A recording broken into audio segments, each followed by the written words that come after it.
Good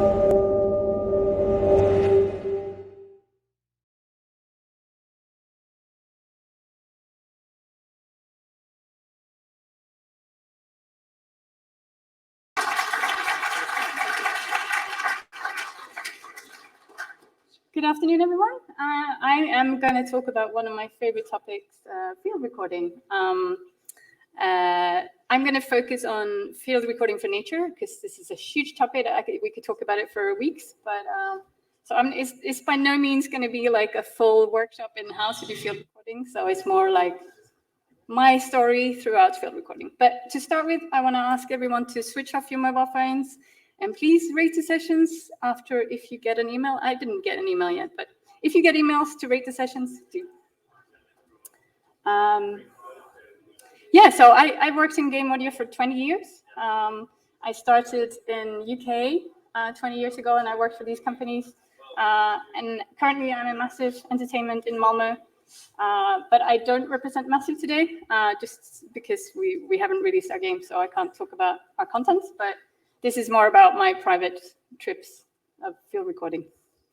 So why did all the way from the beginning, 20 years ago, I started to record my own sounds, because sound libraries in those days were like, you had this really, really thick phone book. And if you wanted to find a sound, you had to go through this, so I'm going to find a bell. So you had to go through beep, beep, beep, beep, okay. And then you had to pick out a CD, put it in your computer, find that, and then it's like, oh, that's the wrong sound. So then you had to go back to the list and do that over and over. So quite often it was a lot quicker to record your own sounds, unless it was like, of course, vehicles and guns and stuff like that is very difficult to record yourself. So, but for any Foley stuff, it was just easier. So why would you do it today? Because we do have very easy sound libraries to access. I think sometimes it's still quicker. If it's things that are easy to record, it can still be quicker and cheaper. They will be original. You don't want to be the game that everyone recognizes that, oh, that sound comes from that film, and that, I've heard that before. So you will get original sounds. They might be better suited for the purpose than anything in the library. I think for interactive audio specifically, library content is not necessarily the best. If you want to get loops, or if you want to get variations, you don't necessarily have all the variations in libraries. So sometimes it's much better for games to do your own recordings. And it's way more satisfying. To hear your own sounds in the game, it's just a different feeling, I think.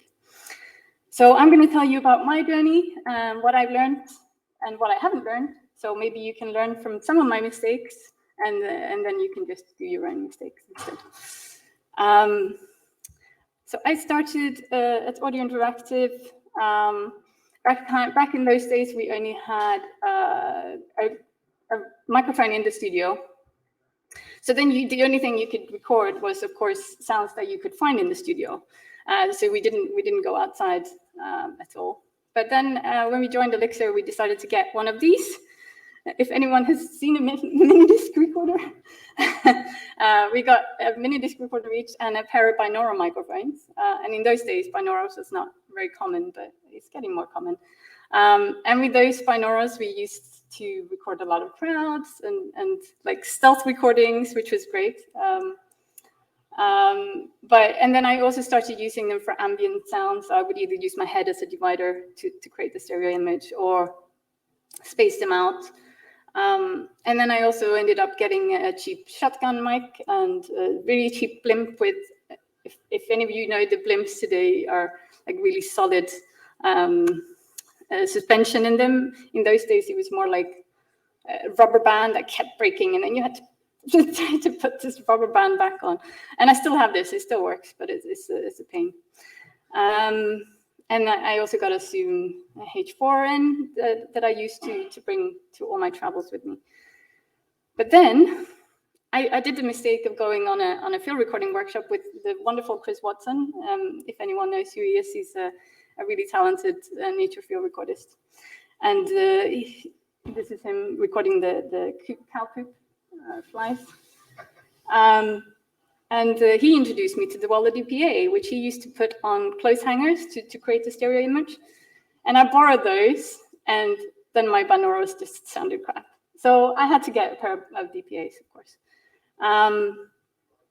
And then I went on another field recording trip with Chris Watson in India.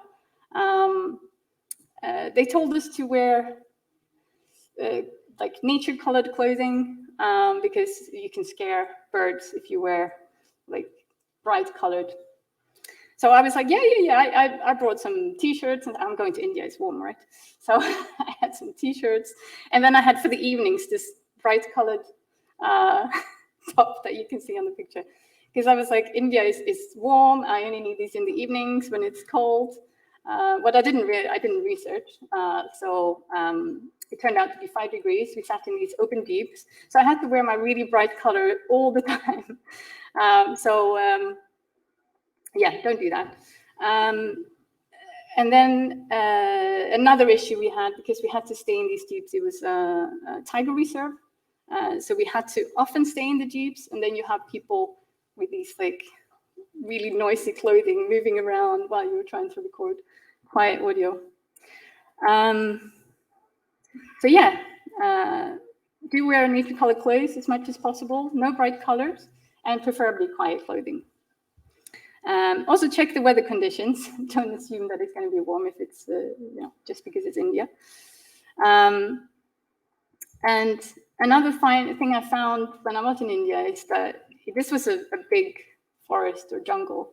You didn't see any traffic, but you could hear it anyway, like from really far away. So you can always hear traffic from miles away. So always check on maps where roads are. And another thing, I found that there were waterfalls in this forest as well. And that can also create, like, I always had this constant noise in the background of my recordings because of the waterfalls and traffic. But yeah, so I also tried in India this brilliant parabolic microphone that Chris Watson had. And of course I had to get one of those because I was so amazed by it. So a parabolic microphone basically records things from far away. And you can pinpoint that thing. And I thought, oh, that's great for everything, right? So I recorded, like, I brought it to anywhere I went. And I even went to Iceland to try to record a glacier. What I didn't think about is that a parabolic, obviously, if you know how sound works, it doesn't pick up low frequencies because you will only get frequencies that kind of the size of the bouncing from the parabol to the microphone. So you don't really get many low frequencies on a parabolic. So it doesn't really work for glaciers, which I felt stupid after I tried. And also, so it was like, we had 2-hour section, and it's like, I brought my friend along in the middle of the night. It's 24-hour daylight in Greenland in the summer. And we went up this big hill to record this, and then it started raining. So then you hear raindrops on the parabol as well. So, but I'm gonna play you the sound anyway, so you know what a glacier sound like through a parabolic.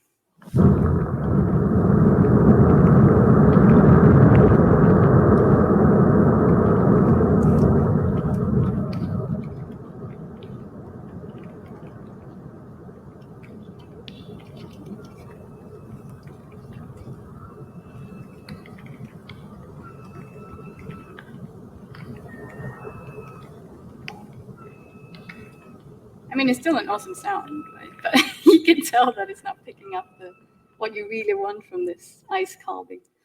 And at the end, I don't know if you heard, there's also a bird in the background. So I think it's really hard to, like, if you are recording things that aren't birds, you have to maybe pick a time that you, like, nighttime in Greenland in the summer, there's always birds because it's daylight. But like if you, around here, it's better to maybe pick nighttime if you don't want to record birds as well. Yeah, so what I learned from this, parabol mics aren't suitable for low frequencies, and plan ahead for weather again and time of day. And I also decided to, because back in these days I lived in London, I found seagulls almost exotic. Because we didn't have that many, there's not that many seagulls in London, right? So when I went back to my parents, I decided to record the seagulls there. They lived in Malmö. So what I realized then is now that I live in Malmö again, they really annoy me. So, no, but that really explains that what's exotic to one person is not necessarily exotic to people who live in Brighton and Malmö. But anyway, I was quite proud of these seagulls because I found it really hard to find good seagulls in the libraries. So I decided to put it in one of the games at Sony. Until my colleague Joanna, she was like, "That doesn't sound like seagulls," but she's from Canada, so well, they clearly have different seagulls in Canada. Well, I don't know, but anyway, so I want to ask you guys: Do you think these sounds like seagulls? These are Malmö seagulls. How many people think it's seagulls? Yes. Thank you. I'm going to tell her. I put them in the game anyway. But I mean, it was a Harry Potter game. I think in this case, it was okay. I think if you are making a specialty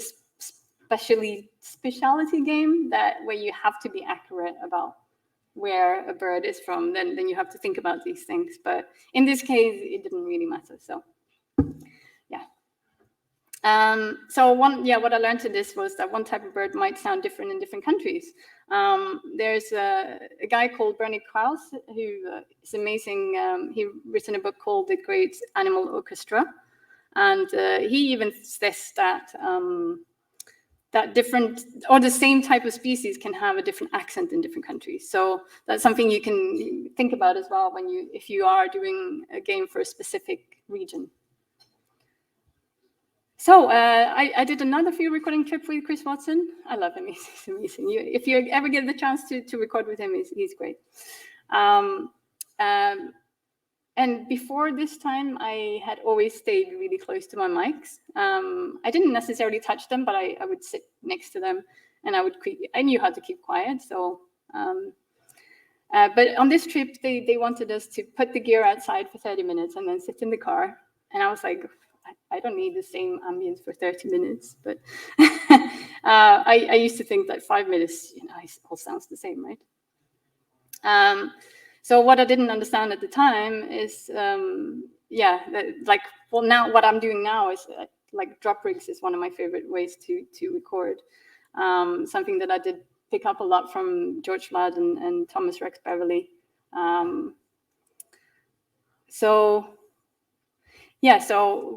one of the benefits from drop rigs is that the soundscape changes a lot over the course of a day or a night. So usually I will leave them out either during the night or for a whole day.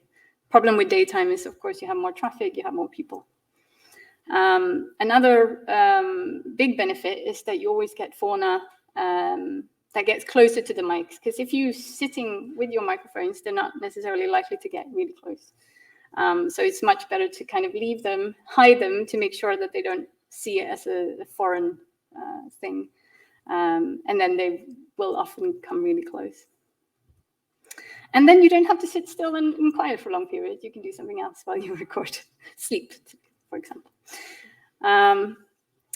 So I did a lot of, I always brought recording equipment with me, but most trips I brought small gears because often you go with other people who don't do sound. But I did one trip in Mongolia where I planned to do a lot of recording.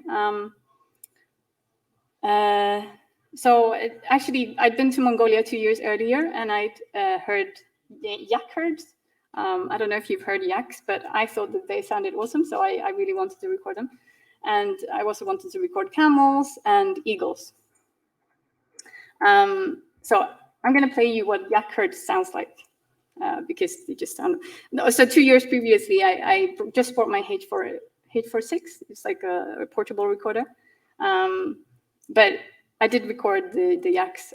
Unfortunately, the next time I went, we didn't really come across yaks apart from a little lost baby that came into our camp once that I was chasing around with my shotgun mic, and then he ran away. So yeah.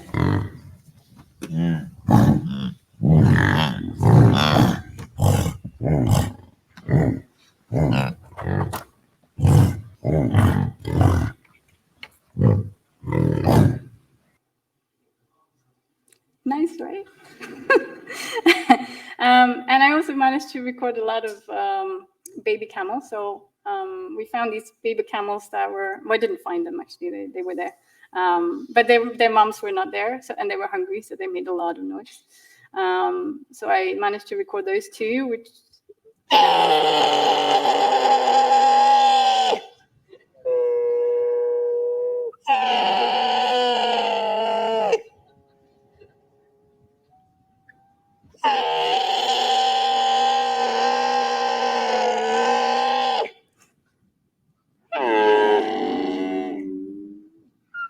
they were very hungry. And also we went to East Mongolia, where they do, like, the eagle hunters are in East Mongolia. And I hadn't really researched what eagles sound like, or this golden eagle sound like. I thought, you know, it's the biggest eagle, I think. So I was like, it must be quite powerful. But I didn't research. And we walked around this eagle festival, and my guide tried to, and my travel buddies tried to, like, listen out for people who had eagles that made sound. And finally we did find one, and our guide told me that apparently they only make sound before they're 1 year old. But then I also found another one that made sound that was 10 years old, and they sound incredibly different. So I'm going to play the difference between these two.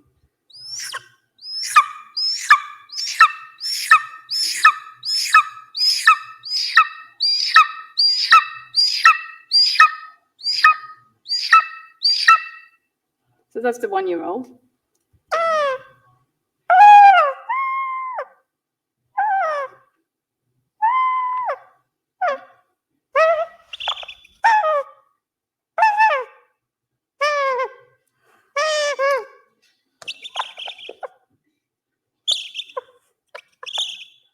I don't know if it's just the age, or because anyone who has cats or dogs, you know that I mean, each cat can sound very different, and each dog can sound very different. So I don't know if it's just the age difference, or if it's actually just different character of the birds. But yeah, what I learned from this is, yes, animals make more noise when they're about to feed.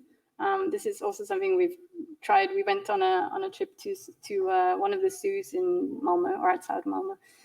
We used to go to we went to all the animals before they were fed, because that's when they start making noise.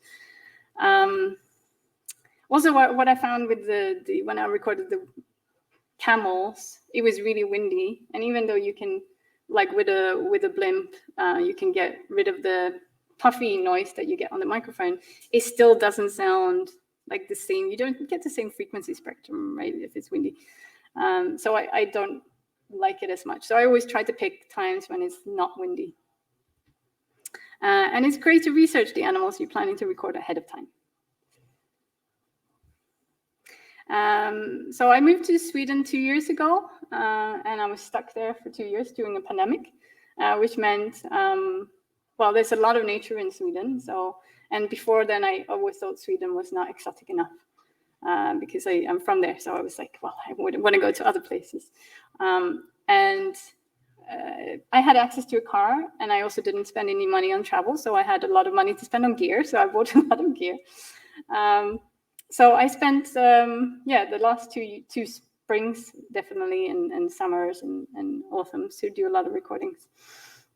And at the beginning of last spring, I read an article about the frogs in Skåne, in the south of Sweden, that there are 13 out of 14 frogs exist in South Sweden. So I was like, oh, great, I'm going to record them all.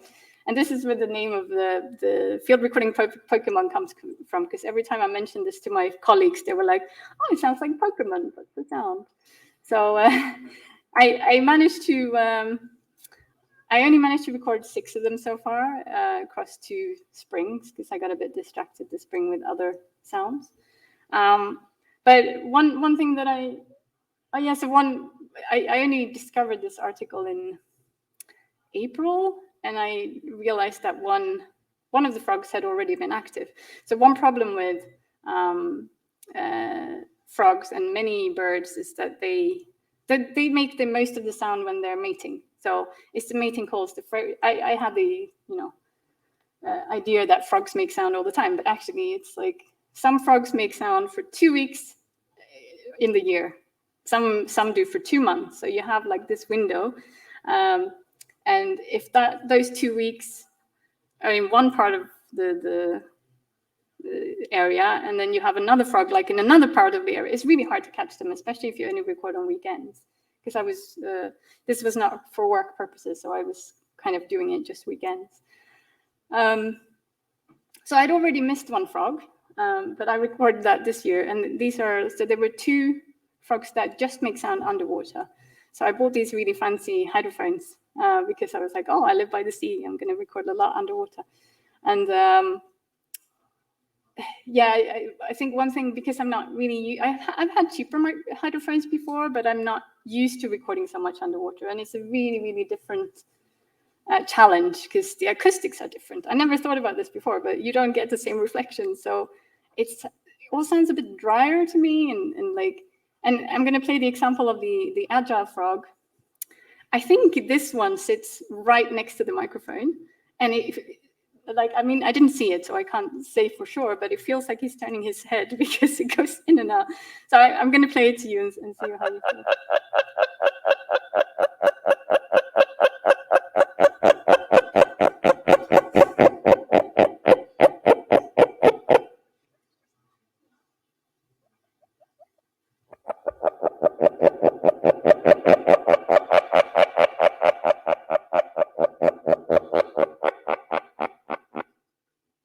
Yeah, so it feels like the frequencies change a lot by a lot more than I find that it does over water. But I'm not really sure how to explain why. But that's how I think I need to experiment a lot more with hydrophones. So this is like a very new thing for me. And I also record this other speedfoot toad. I think I tried to find the English name. That's why I put the Swedish name in brackets. Ooh, brackets.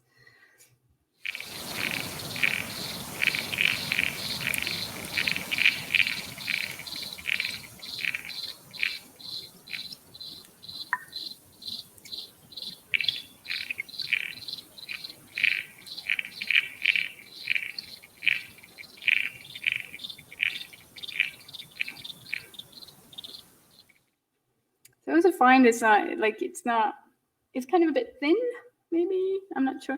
But it sounds almost like crickets rather than frogs to me. Like, the first time I recorded it, I was like, is this some kind of alien insect? I don't, because it doesn't sound like a frog. But yeah, I think it's a frog.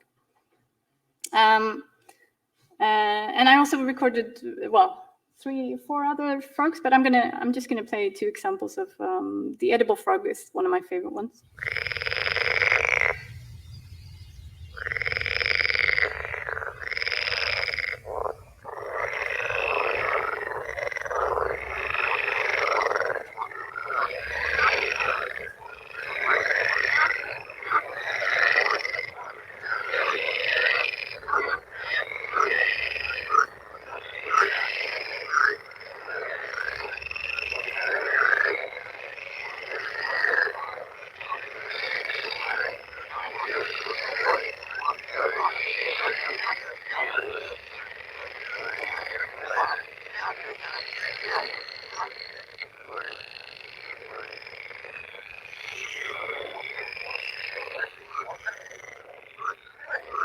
They got a bit crazy. And then there's another frog called Bombina Bombina, which is like, in Swedish it's called church bells frog or something, because it sounds like distant church bells.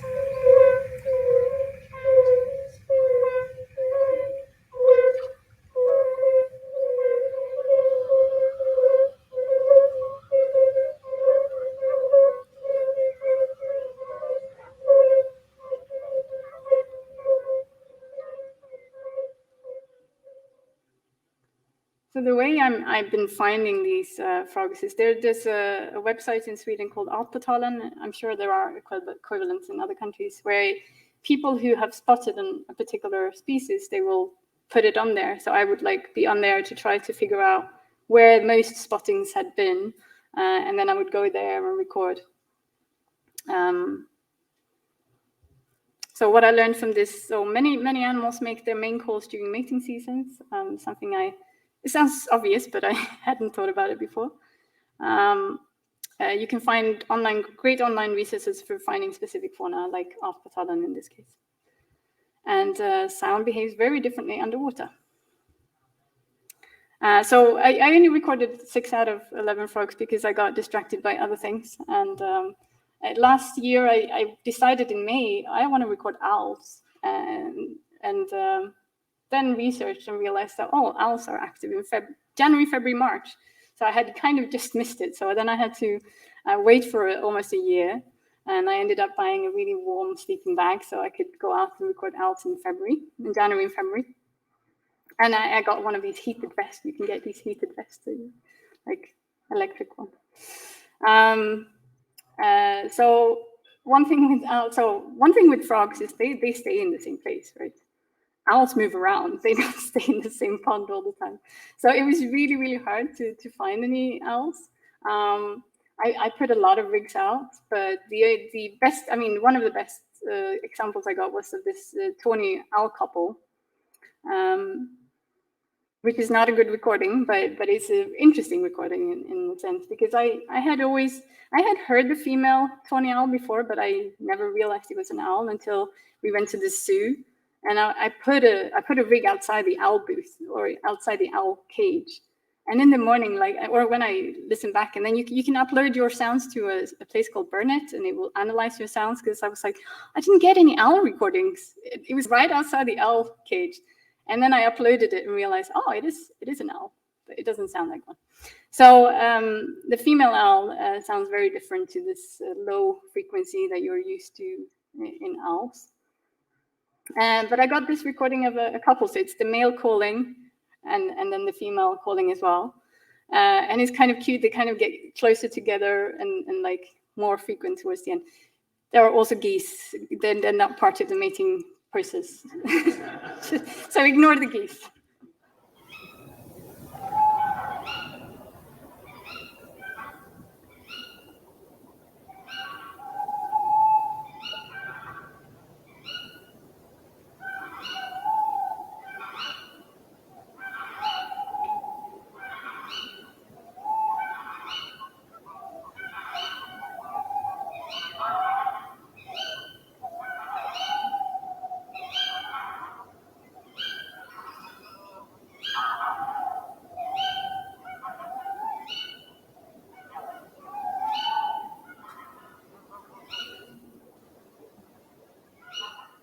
I also recorded the same couple 2 weeks later, and the male sounds more and more sad. Every time I recorded him, he sounded more sad.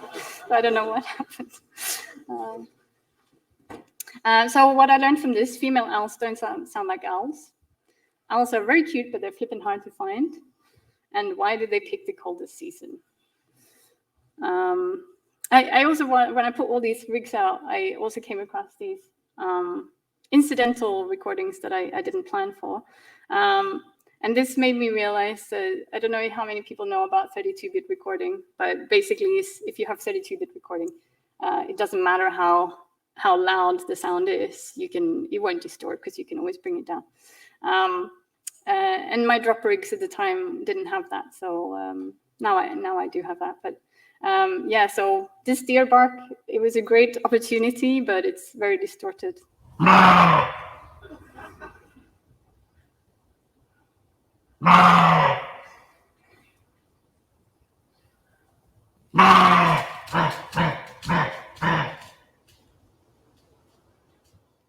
And then I had a wild boar visiting one rig and then the other rig later on.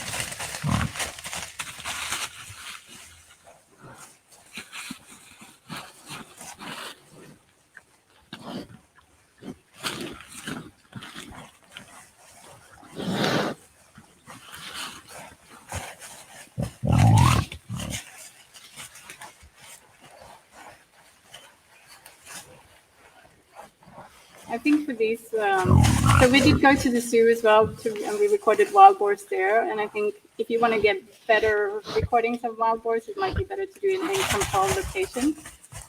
if this is not necessarily usable, but it's kind of fun to come back to listen to your recordings the day after and find these sounds.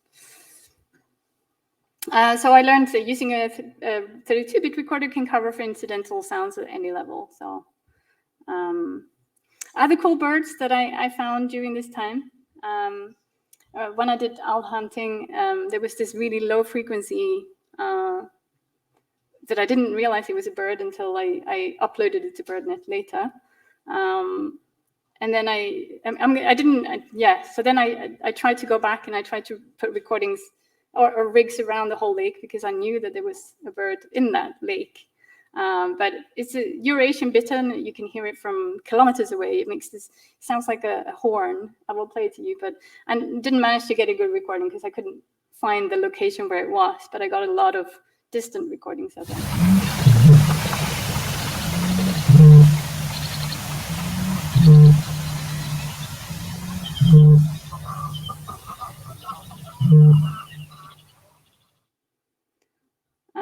And then when I did put rigs around everywhere to try to record this bittern, I also found a spot for lapwings, which I had tried to record in the past.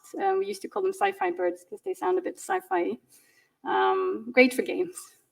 So that became a new obsession. I'm going to play to you so you know what it's like.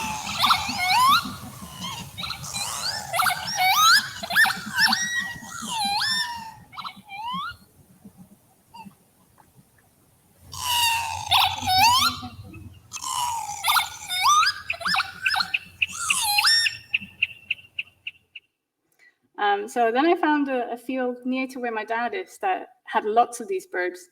So I was like, oh, I'm going to put some rigs out. But there was nothing to attach them to. Usually I hide them in bushes and things like I have these little clip mics that I hide, and then I put the recorder in the bushes so no one can find them. But here was just a big grass field. So I put the mics, clipped the mics to the grass, and then just put the recorder on top of the grass, thinking there's not going to be any people there. So, and there's no wild boars, because that was one of my biggest fear, that a wild boar would take it away. If anyone has seen the video from Berlin where the wild boar runs off with a laptop, yeah.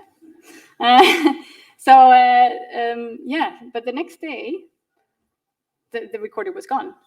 So I was like, oh shit, what happened to it? So I walked around the field, found it 50 meters away, listened to the recording, and heard that it was the lapwing had moved it 50 meters. So I was like, okay, a challenge. So next weekend, I went back, put 2 recorders out, put this big stone on top of one of them. And I bought these Samsung tags to put inside so that if they moved it, I would be more easily be able to find it. The next day, both of them were gone. So, and I realized that the Samsung tag is only 50 meters. You can only see 50 meters, unless there's another Samsung user nearby, which in a big field, there's not going to be any people. So, so I walked around for like half an hour, found one of my dry bags with a soaked battery and no record. Oh, and the Samsung tag was in, no recorder, no mics. So I think that it probably dropped it in the water and then tried to move it again. And then I found the other recorder with chopped up mics. And guess who it was? Because I do have the recording. It's my lapwing. So just to play a shortened clip of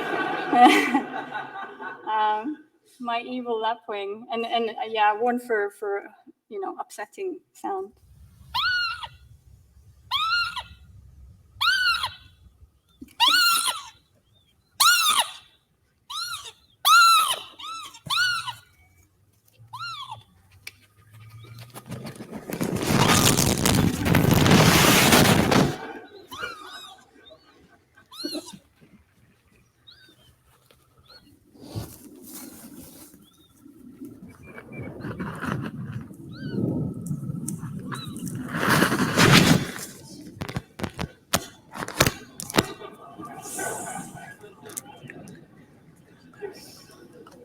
Yeah, I did use the sound of the broken cable in the game, just because I want to use it's my most expensive sound effect.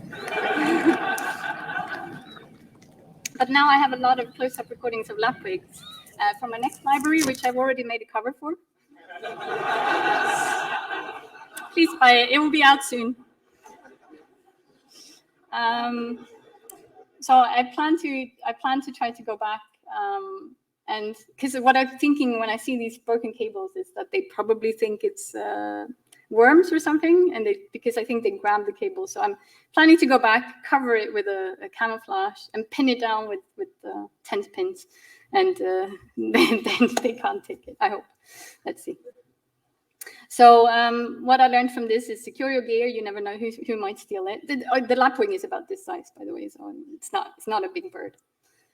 Oh yeah, another thing. I put another recorder out on this particular day, which was like a bigger, so an Ambio mic with a bigger recorder because they can't move that.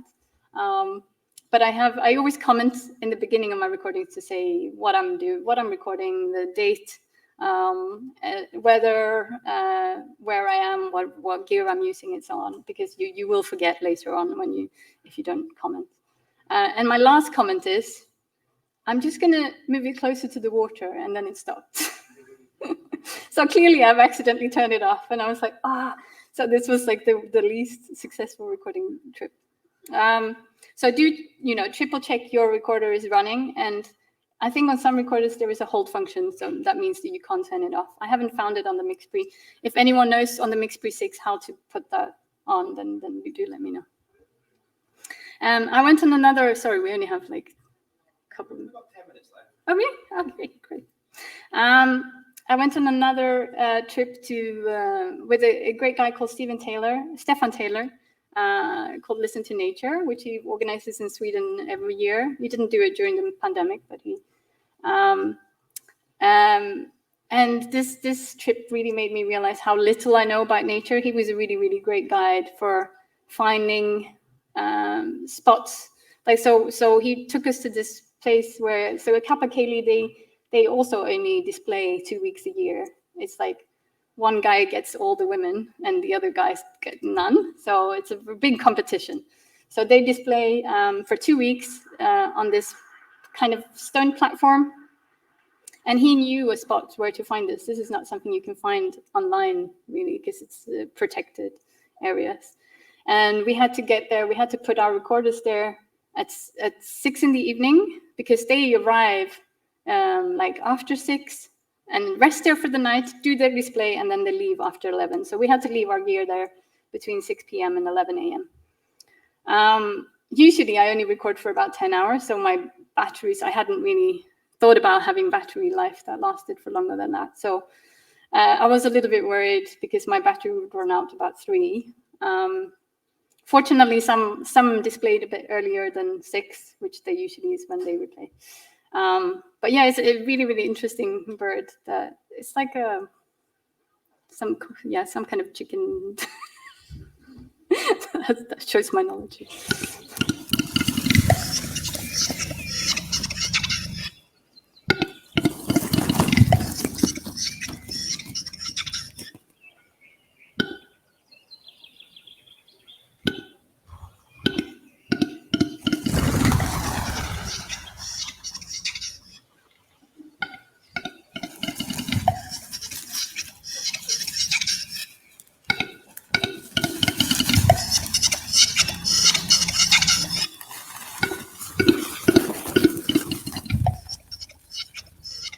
He's running up and then they do this display with their feathers on the tail feathers.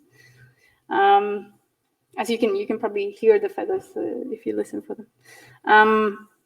Yeah, and another thing that Stefan did was during our trip there, he kept trying to attract a pygmy owl. So it's apparently a very simple sound that I'm not going to try to make. But he could whistle it, so he could try to attract it. And the last day, he managed to attract one, and it sat right up in the tree. Unfortunately, most of us didn't have recorders with us. So, but it was an interesting way to learn that you can attract birds, like either with an app or if you can learn to make the sounds. So what I learned from this trip is that the more you know about nature, the better sounds you can record.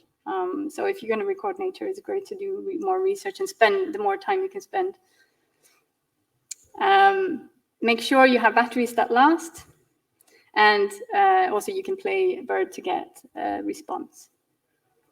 Some other learnings that I've made from my nature recordings is for busy nature ambiences, dawn and dusk and spring is best. So if you want to, this is talking about the northern hemispheres, because if you go to jungles, of course, it's active in a lot more.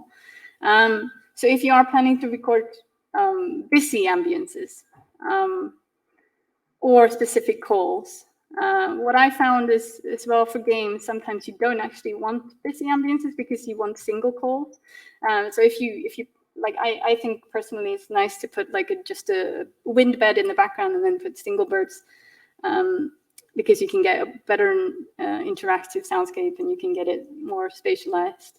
And then if you want single birds, don't pick the busiest season. And if you also want to record just birds, it might be better to go at night or in the winter.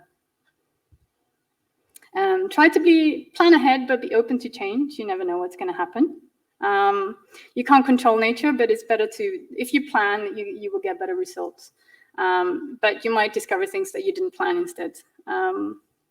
Check maps, roads, flights, weather, and research the area. So you can check on Google Maps where the cars are, so you don't get much traffic, and you can check Flight Radar for flight paths and so on. And make mistakes. And many discoveries are made through mistakes. So don't be, just try things. And patience is crucial for nature recording. If you miss something 1 year, you might have to wait another year as well. And discover your hoods. It might be it might have more to offer than you thought. Now I have a small section on gear, but we only have a couple of minutes left. So if anyone wants to ask any questions, then we can take that instead. Or I can say very few words about gear. There's a lot of information on the internet as well.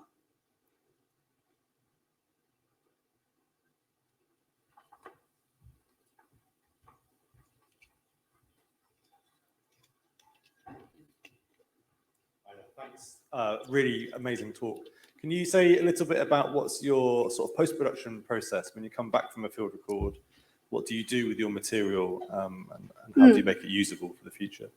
Yeah, so it obviously depends on what you want to use it for. If you want to use it for libraries, I haven't released any. My library is coming out soon, as you know, but I haven't released any libraries. If you do libraries, you have to really clean it up properly and name it properly, do metadata and so on.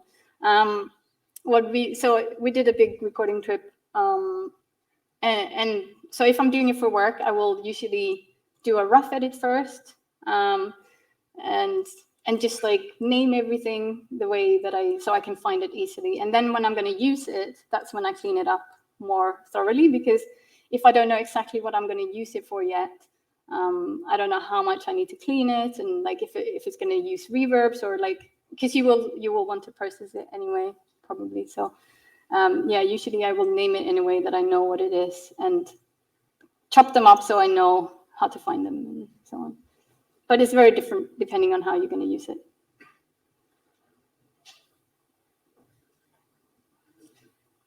A quick question related to gear, actually. So you mentioned 32-bit recording. Do you find that using 32-bit recorders changes your approach to recording?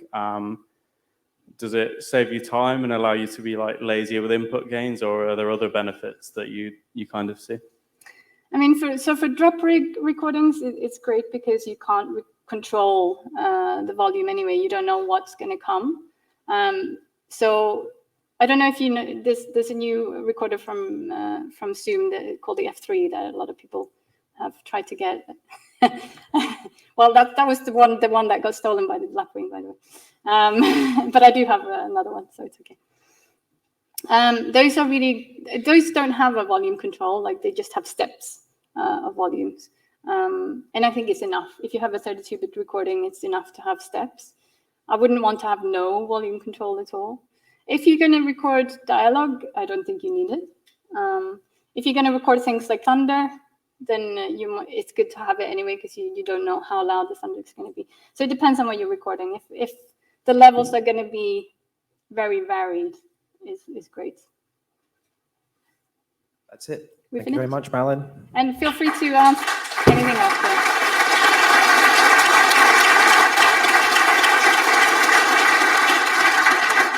please?